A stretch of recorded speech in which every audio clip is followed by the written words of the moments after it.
बच्चों, ये शुरू में बताते हुए बेटा थोड़ा सा दुख हो रहा है कि कुछ टेक्निकल प्रॉब्लम की वजह से।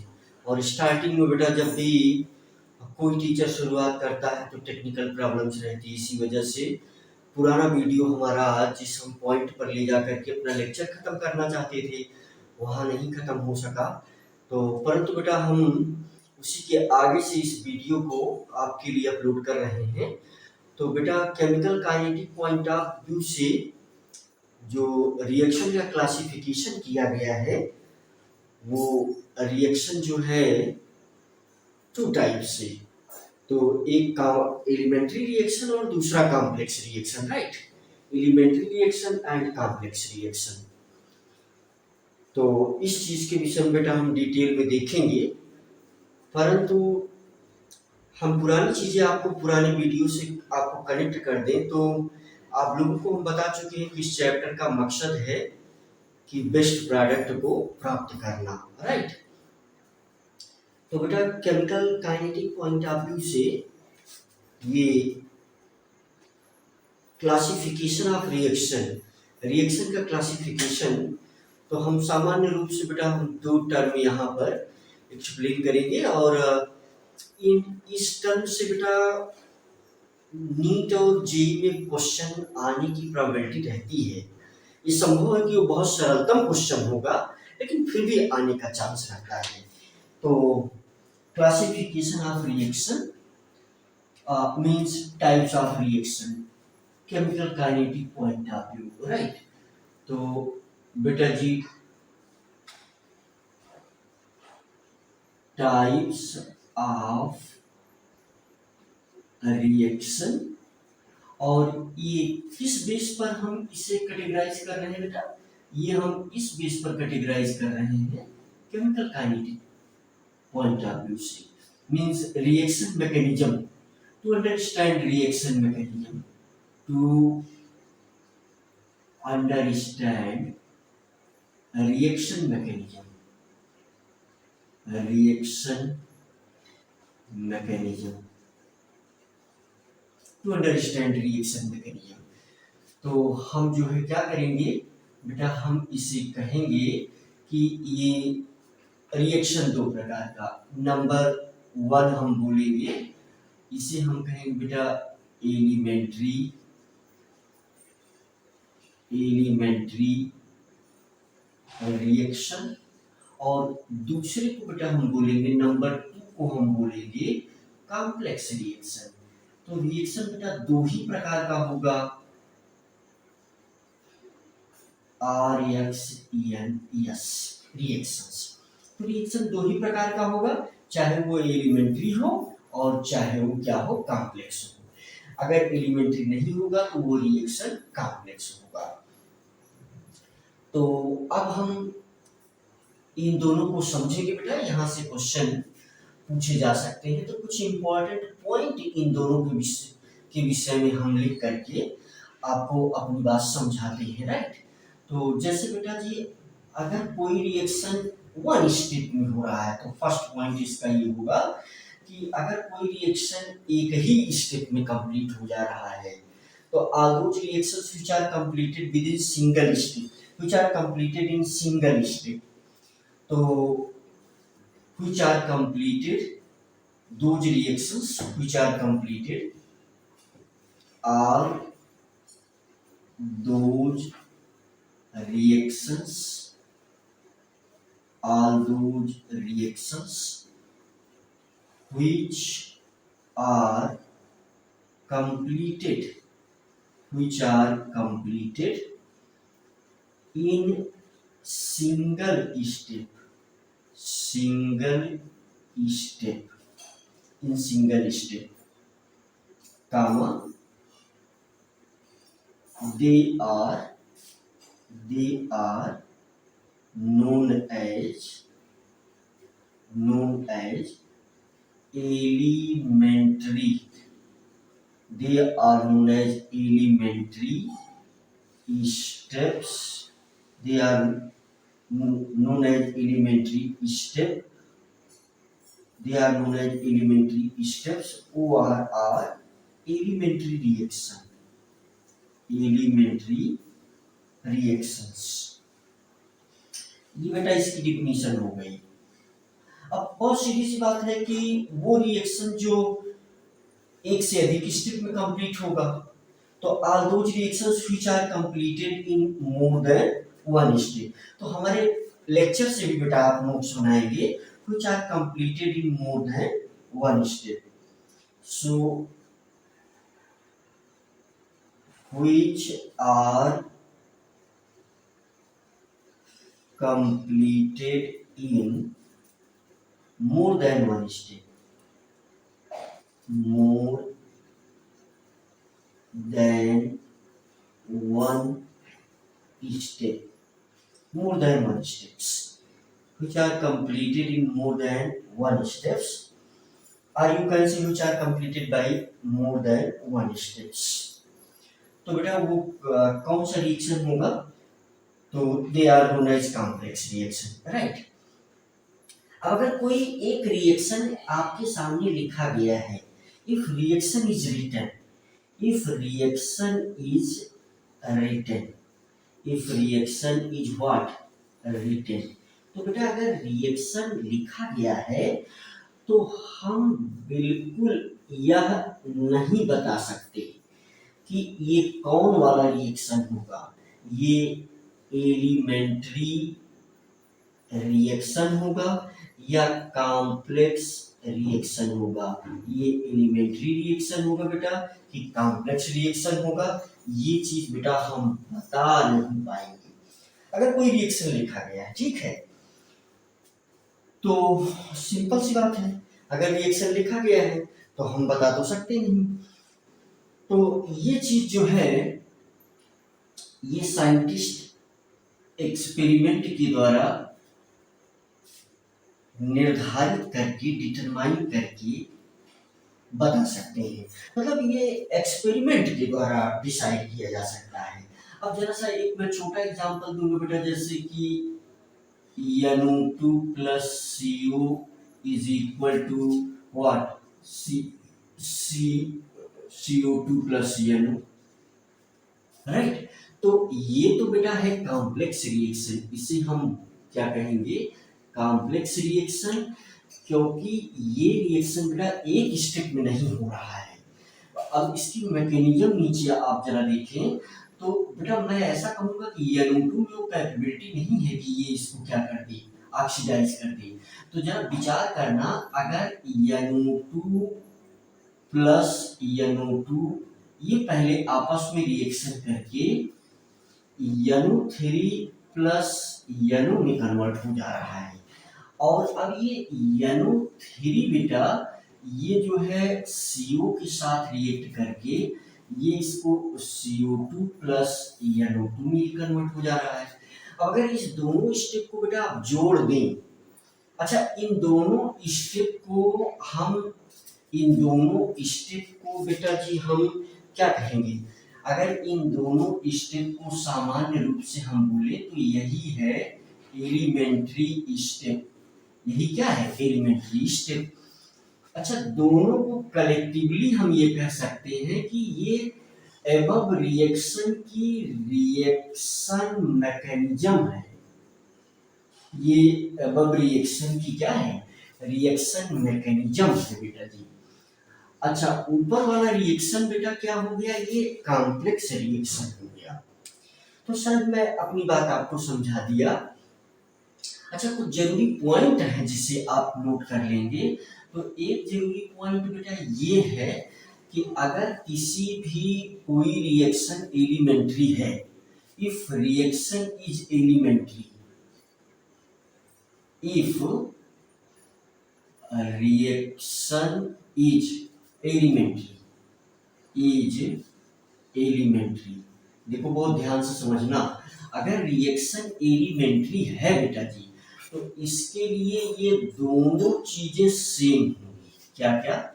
ये दोनों चीजों की वैल्यू जो है, तो value of molecularity,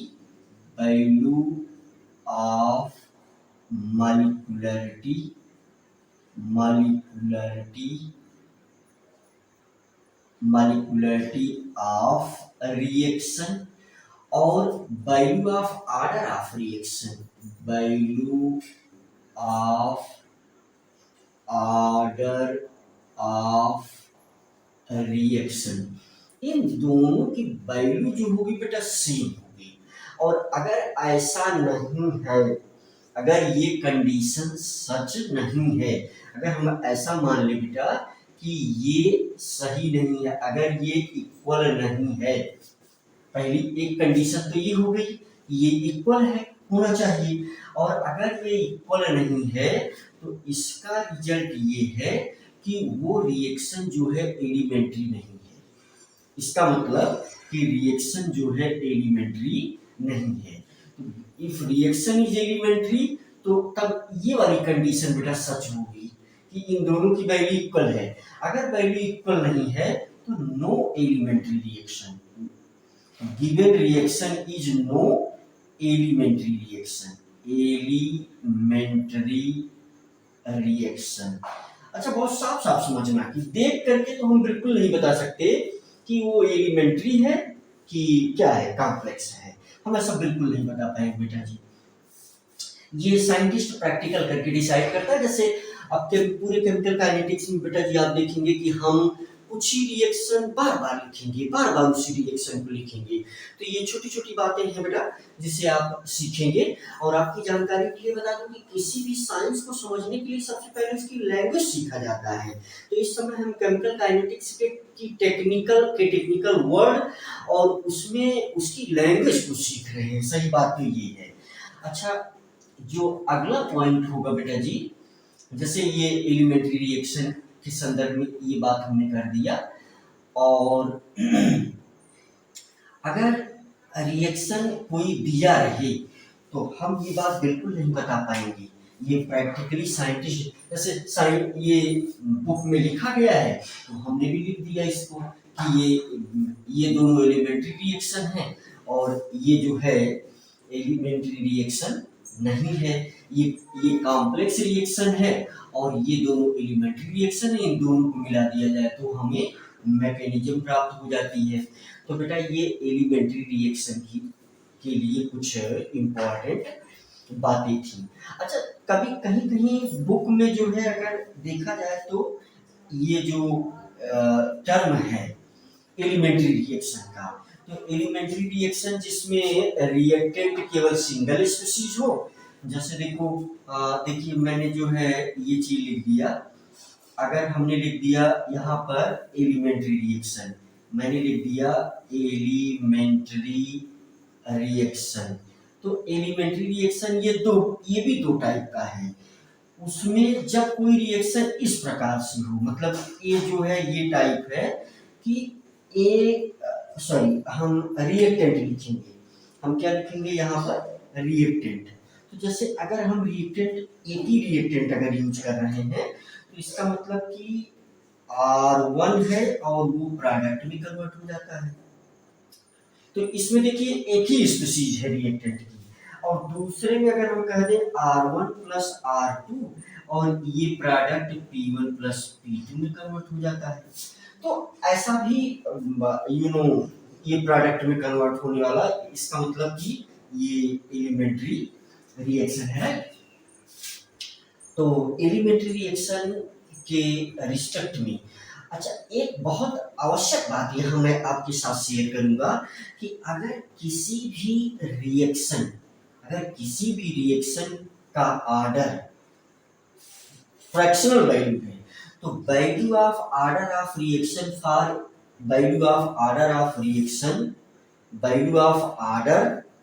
reaction for any reaction, तो हम पूरी लैंग्वेज लिखेंगे।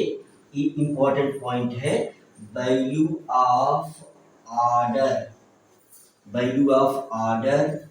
Of reaction for any reaction, value of order of reaction for any reaction. थोड़ा लैंग्वेज को समझना। Value of order of reaction for any reaction if it is equal to comma if it is fractional, if it is, ये क्या हो, अगर ये fractional है तो इसका मतलब ये पक्का हो गया कि अब वो रिएक्शन एलिमेंट्री नहीं है, तो then reaction will not be elementary. तो कामा करके then the given reaction, then the given reaction will not be elementary, will not be elementary। अच्छा, इसका रीजन बहुत साफ साफ है। क्या रीजन साफ साफ है बेटा? रीजन ये है, अब रीजन के लिए मैं टाइम नहीं नष्ट करूंगा, रीजन उम्मीद है कि आप हमारे लेक्चर से सुन लेंगे। तो इसका रीजन है बेटा कि मॉलिक्यूलरिटी कभी भी फ्रैक्शनल में नहीं होगी। अब अगर आर्डर फ्रैक्शन में हो गया, मॉलिक्यूलरिटी फ्रैक्शन में होगी नहीं, और शर्त तो पहले हमने ये रखा है कि इस दोनों की वैल्यू बराबर होनी चाहिए, और अगर बराबर नहीं है तो एलिमेंट्री होगा ही नहीं पहले से। तो ये एक चीज क्लियर हो गया। अब हम एक अपने बहुत इंपॉर्टेंट टॉपिक की तरफ आगे बढ़ेंगे और हम पूरा पूरा प्रयास करेंगे कि इसकी फील आपको हम दिला पाए। और बेहद इंपॉर्टेंट टॉपिक है बेटा जी, और ये टॉपिक है हमारा रेट ऑफ रिएक्शन। ठीक है, तो हम ऐसा कह सकते हैं कि मैकेनिज्म को समझने के लिए ये सबसे इंपॉर्टेंट टॉपिक, और इसकी लैंग्वेज ये कैसे लिखा जा सकता है, हमने 5 स्टार लगा दिया।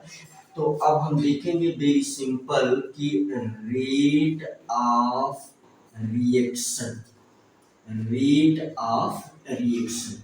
तो ये पॉइंट अब हम बहुत ध्यान से समझेंगे कि रिएक्शन का रेट क्या हो सकता है, या रेट ऑफ रिएक्शन से इसका मतलब हम क्या इसे कैसे समझा जा सकता है। तो देखो जरा सा, जैसे अगर स्पीड की बात करते हैं तो डिस्टेंस अपॉन टाइम, अगर हम वेलोसिटी की बात करते हैं तो डिस्प्लेसमेंट अपॉन टाइम। तो इसका मतलब कि उसकी पोजीशन में चेंज आ रहा है। तो यहां पर तो बेटा डिस्प्लेसमेंट और डिस्टेंस दोनों नहीं आएगी। यहाँ अगर हम कोई रिएक्शन लिखते हैं, बहुत सीधी सी बात है, जैसे ऐसे लिख लो। अच्छा, हम यहाँ जनरल रिएक्शन लिखेंगे। अपने बच्चों की जानकारी के लिए बता दें कि जनरल रिएक्शन लिखने का अभिप्राय ये होता है कि जब भी हम लिखेंगे कि ये कोई जनरल रिएक्शन है, इसका मतलब कि उस टाइप के अनकाउंटेबल नंबर ऑफ रिएक्शन है इस दुनिया में, है ना। तो इसीलिए जनरल रिएक्शन को लिख करके समझा दिया जाता है, और उस टाइप के अनकाउंटेबल नंबर ऑफ रिएक्शन है तो उस पर लागू हो जाएगा। तो जरा समझने का हम लोग प्रयास करते हैं। जैसे बेटा फॉर एनी जनरल रिएक्शन, तो चलिए ये लाइन देखिए, इस चैप्टर में मैं बहुत अधिक लिखूंगा। फॉर एनी जनरल रिएक्शन, तो चलो हमने जो है एक जनरल रिएक्शन लिख लिया, A gives P। तो अब बेटा अगर ऐसी सूचना आपके पास हो कि ये जो कंसंट्रेशन है ये डेल्टा टी टाइम इंटरवल में P में कन्वर्ट हो जाएगा, तो सीधी सी बात है बेटा कि हम लिख सकते हैं रेट ऑफ चेंज, है ना। तो इसका मतलब कि concentration of A upon time T, यही हो गया रेट। अच्छा, इसको हम एवरेज रेट भी बोलते हैं, तो इसे हम क्या बोलते हैं, एवरेज रेट है बेटा जी, ये है बेटा जी एवरेज रेट। अब देखिए, अब की तरह मान लीजिए कंसंट्रेशन ज्यादा है तो ज्यादा प्रोडक्ट बनेगा, इसका मतलब तेजी से बन रहा है, तो इसका मतलब रेट किस पर डिपेंड कर रहा है, कंसंट्रेशन पर। तो अगर हमें कोई ऐसी इंफॉर्मेशन है, अब हम इसके टेक्निकल चीजों पर चलेंगे, और इसके लिए हम कुछ टेक्निकल बातें भी जानने का प्रयास करेंगे। अब देखिए, एक है लॉ ऑफ मास एक्शन, जो कि बहुत पहले आपने पढ़ा था, है ना। तो एक जो है ये जो है लॉ ऑफ मास एक्शन, जो कि क्लास 11th के इक्विलिब्रियम चैप्टर में आपने पढ़ा है, तो गोल्डबर्ग एंड पीबाडी। तो लॉ ऑफ मास एक्शन की अगर हम बात करें तो reactivity of any reactant is directly proportional to its concentration with suitable power raised on concentration term. The reactivity is directly proportional to the concentration and suitable power raised on the concentration term. Right? So reactivity directly proportional to the concentration raised on suitable power. Suitable power raised on concentration term is directly proportional to reactivity. एक शब्द में हम इस चीज को लिख दे रहे हैं, जरा समझना इस चीज को बेटा, यही है law of mass action. Power raised on concentration term, suitable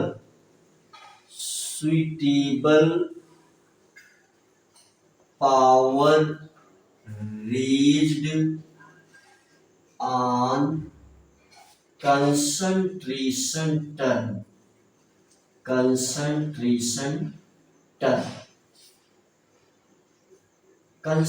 suitable power raised on concentration term is directly proportional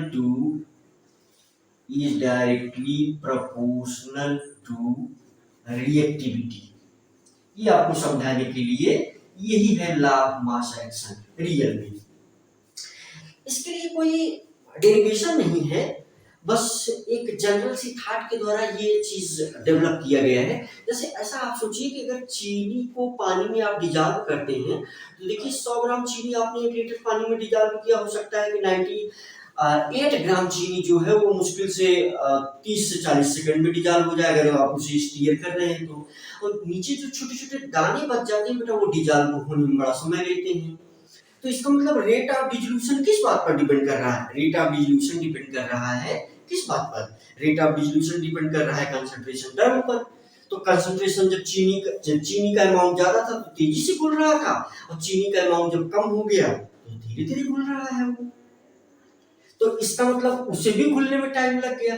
तो इसका मतलब अगर मैं इसी रिएक्शन के लिए रेट लिखूं, तो मैं ऐसा बेटा लिख सकता हूं कि rate is directly proportional to concentration of A with suitable power raised on concentration term। अब आपको पता है कि इस प्रोपोर्शनलिटी साइन को हटाने के लिए आप हमेशा एक कांस्टेंट को यूज करते हैं, तो रेट इज इक्वल टू बेटा हो जाएगा K into concentration of A power N। वास्तव में यही जो है वो है बेटा रेट कांस्टेंट, जिसे हम बहुत डिटेल में स्टडी करेंगे। यही n जो है बेटा वो है ऑर्डर ऑफ रिएक्शन है बेटा।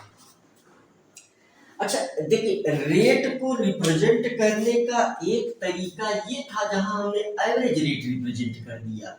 एक रेट को रिप्रेजेंट करने का ये भी तरीका है बेटा। तो अब यहाँ एक बात समझ, इससे एक कंक्लूजन निकल करके आ रहा है बहुत। तो ये देखिए, मैं इसे जो है दूसरे कलर में लिख दे रहा हूँ, जरा देखिए, यही कंक्लूजन हमें मदद करेगा क्या समझने में, मैकेनिज्म को समझने में। अच्छा चैप्टर बेटा थोड़ा सा टफ जरूर है, लेकिन टफ नहीं कहा जाएगा अगर आपने हमारा लेक्चर ध्यान से सुन लिया। उतना सरल भी है, लेकिन इसमें टीचर की थोड़ी सी जरूरत ज्यादा है।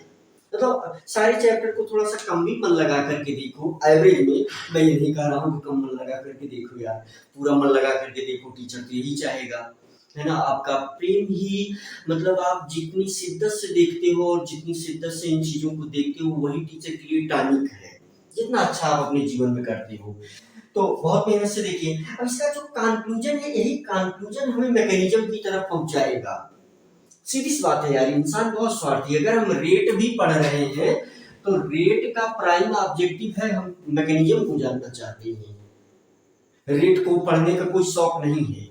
बाद में आप देखिएगा कि अगर आप कनेक्ट करेंगे अपने माइंड में, नहीं तो मेरी लेक्चर में ही कनेक्ट होता हुआ नजर आएगा कि रेट से सिर्फ हमें मैकेनिज्म का पता चलने वाला है, इसीलिए हम रेट को पढ़ रहे हैं। अच्छा अब यहाँ क्या मिल रहा है कि कंसंट्रेशन जो है वो उसी पर रेट डिपेंड कर रहा है। तो ये जबरदस्त कंक्लूजन है, तो जरा इस कंक्लूजन पर जरा विचार करिएगा। यही कंक्लूजन ही इम्पोर्टेंट है। तो एक बहुत बेहतरीन सा कंक्लूजन हमने दूसरी कलम से लिख दिया। मेरे प्यारे बच्चों, क्या कंक्लूजन है? वो कंक्लूजन ये है कि अगर कोई रिएक्शन स्टार्ट हो जाएगी तो उसका कंसंट्रेशन हर मोमेंट पर घटेगा। अगर कंसंट्रेशन हर मोमेंट पर घट रहा है तो इसका मतलब वही कंसंट्रेशन जो है वो रेट के प्रोपोर्शनल है। इसका मतलब रेट भी हमेशा घटेगा। तो अब ये बताओ कि एक ऐसा रिएक्शन जिसका रेट की हर मोमेंट पर चेंज हो रहा हो, तो उसके लिए हम एवरेज रेट लिख करके क्या फायदा पाएंगे? तो उस एवरेज रेट का कोई अर्थ ही नहीं रह जाएगा। एक बात। अच्छा, एवरेज रेट हमें पता चल ही जाए, अगर जैसे एवरेज रेट हमें पता अगर चल ही जाए तो हम मैकेनिज्म या जो है उस रिएक्शन से बेस्ट प्रोडक्ट कैसे प्राप्त करेंगे। जैसा कि मैं फिर कलम बदल दे रहा हूं अपना, आपका ध्यान अपनी तरफ आकृष्ट करने के लिए देखिए जरा सा। जैसे अगर ये कोई है बेटा जी, ये कोई एक रिएक्टेंट है और अगर ये प्रोडक्ट में कन्वर्ट हो रहा है तो हमारा मोटो है कि इस रिएक्टेंट से हम प्रोडक्ट को प्राप्त करें। तो इसमें बहुत सारे फैक्टर हैं अगर बेस्ट प्रोडक्ट हमें प्राप्त। इसको आप ऐसे देख सकते हैं जैसे घर में आप सब्जी बनाते हैं और बहुत सारे मटेरियल, सब्जी के अच्छे से अच्छे मटेरियल और 20 प्रकार के मटेरियल अगर किसी सब्जी बनाने वाले को दे दिया जाए तो फिर वो किस टाइम पर किस चीज को मिलाता है। अलग अलग आदमी जो सब्जी बनाएगा उसका टेस्ट अलग अलग हो सकता है, लेकिन जो आदमी हर चीज को सही समय पर और सही रेशियो में मिलाएगा उसकी सब्जी का स्वाद बेहिसाब सुंदर होगा। लेकिन बेटा ये तो सब्जी की बात होगी, लेकिन इस चैप्टर को हम सब्जी बनाने के लिए तो पढ़ नहीं रहे हैं। इस चैप्टर को हम इसलिए पढ़ रहे हैं कि हम एक मानव उपयोगी केमिकल एंटिटी बनाए जो हमारे जीवन के लिए बड़ी उपयोगी हो। सीधी सी बात है यार, ऐसे ही देख लो, ये केमिस्ट्री इतनी इंपॉर्टेंट हो चुकी है। अभी कोरोना आया था और तुम जानते हो कि पूरी दुनिया के वैज्ञानिक लगे हुए थे उसकी मेडिसिन और वैक्सीन को बनाने के लिए। और शायद अगर तुम साइंस के स्टूडेंट हो तो शायद तुम्हें ये भी जानकारी मिल रही होगी बार बार कि शायद उसके लिए वैक्सीन तो नहीं बन पाई लेकिन प्रतिरोधक क्षमता डेवलप करने के लिए बना। तो कोई कुछ केमिकल एंटिटी का कॉम्बिनेशन ये है जो हम नहीं बना पाए और इस दुनिया के सारे सुपर कंप्यूटर लगे हुए थे। तो खैर, जो अब यहाँ जो इस रिएक्शन, वो भी एक रिएक्शन का ही उत्पाद होगा। ऐसे सोचो, कोई अगर दवा है तो एक रिएक्शन का ही उत्पाद होगी। एक रिएक्शन होने के बाद वो दवा बनी हुई होगी या कई चीजों के मिश्रण से बनी हुई होगी। सिंपल सी बात। जैसे एक प्रोडक्ट है तो इस प्रोडक्ट को हम कितने तरीके, सॉरी एक रिएक्टेंट है तो इसको हम कैसे रेगुलेट करें कि ये बेस्ट बन जाए। एक रिएक्टेंट है तो बेटा जी हम इसे कैसे रेगुलेट करें कि ये क्या हो जाए, ये बेस्ट बन जाए। कैसे हम इसको रेगुलेट करें? तो हमारे पास कुछ ही फैक्टर हैं, जैसे बेटा कंसंट्रेशन, जैसे बेटा प्रेशर, जैसे प्रेजेंस ऑफ लाइट और अब्सेंस ऑफ लाइट। लाइट है ना, कैटलिस्ट का प्रेजेंस या एब्सेंस बेटा इसके ऊपर प्रभाव डालेगा। अच्छा, इस ए की फिजिकल स्टेट क्या है? लेक्चर से आप नोट्स बनाइए प्लीज, हमारी हेल्प करिए प्लीज, आप लेक्चर सुन करके नोट्स बनाइए। देखिए ये सब फैक्टर हैं, ठीक है। और टेम्परेचर यहाँ पर कितना है? भाई अगर सब्जी बना रहे हैं आप, बहुत तेजी से आप जला दिए, टेम्परेचर बहुत ज्यादा, सब्जी जल गई। ऐसे ही तो दवा के लिए भी होगा, अगर आप मेडिसिन बना रहे हैं तो बहुत सिंपल सी बात है। तो इसका मतलब ये सारे फैक्टर हमें रेगुलेट करना है। जरा विचार करो, ये 6-7 फैक्टर हमें रेगुलेट करने हैं। अब जरा ऐसे सोचो कि अगर हर सेकंड इसमें जो परिवर्तन हो रहा है, अगर हम इस बात को जानेंगे तभी तो इस सभी फैक्टर को हम रेगुलेट कर पाएंगे। अब अगर हमको ये पता लग जाए कि ये इतने समय में पूरा इसमें कन्वर्ट हो जाएगा तो हम कौन सा फैक्टर रेगुलेट करके कौन सी बेहतरीन मेडिसिन बनाएंगे। और इंडस्ट्रियल पॉइंट ऑफ व्यू से ये चैप्टर बहुत बहुत बहुत इंपॉर्टेंट है। ऑलरेडी शायद मैं इस बात को बता चुका हूँ, ये कई चैप्टर का के बाद पढ़ने वाला चैप्टर है, इसीलिए एक क्लास 12th का सिलेबस है बेटा। इक्विलिब्रियम चैप्टर जो है सिंपल बात है, थ्योरेटिकल है, और ये कंप्लीट प्रैक्टिकल चैप्टर है। समझ रहे हैं आप? तो सिंपल सी बात है कि जब हमें इंस्टेंटेनियस रिएक्शन पता चलेगा कि हर क्षण इसमें क्या परिवर्तन हो रहा है, तभी हम परिवर्तित कर पाएंगे। बेटा इसके आगे हम अपने नेक्स्ट वीडियो में आपको कनेक्ट करेंगे।